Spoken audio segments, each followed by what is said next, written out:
Luzon, Visayas at Mindanao NCR at sa panig ng mundo, basta't may Pilipino, mabuhay po tayo lahat hanggang sa gusto po nating mabuhay. So, ito ang komento ni Marawit Vlog sa mga nangyayari sa ating bansang Pilipinas. Lalo na po sa lahat ng pagtaas ng mga tawag dito, pagtaas ng krudo, langis, gasolina, etc. Bilihin, bigas, mga pang-araw-araw nating kinakain, iniinom, tapos mga pamasay, lahat po ay tumaas. At the same time, kuryente, tubig, lahat, sabihin na natin lahat, engineer na lang yan, mataas, may mga walang trabaho. So ito po ang ating solusyon.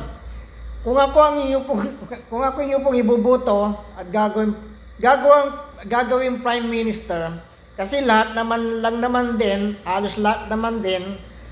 lahat naman din sinisisi sa gobyerno. So ito yung panawagan ko sa inyo, gawin niyo ako Prime Minister para iisa na lang yung sisisihin niyo, gobyerno ng gobyerno, hindi na private sector o hindi ng lahat ng mga company diyan, kundi gobyerno na lang. Ako na lang lahat ng sisisihin nyo. So, ako naman, bago nyo ko sisihin, sisiguraduhin ko lahat ng gobyerno, ayon siya ng gobyerno, na bantay sarado ang lahat ng presyo. Siguradong aasahan nyo po, bantay sarado lahat yan. In the same time, walang sisiguraduhin ko, may magnanakaw man, kunti-kunti lang mananakaw nila, pag ako ang ginawa nyong Prime Minister.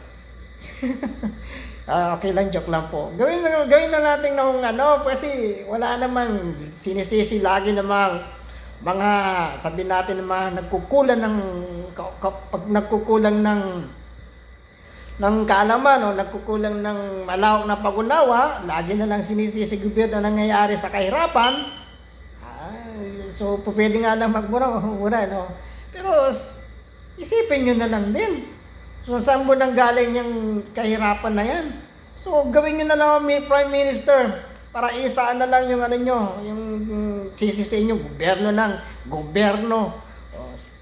Pero hindi ako yun, ang kasalukuyan na, presidente natin, para isaan na lang yung sisisiin natin. So, sakali man magkaroon ng napakataas na bilhin, hindi kaya na ng mga Pilipino. So, at least, isa na natin sisihin natin, gawin natin Prime Minister.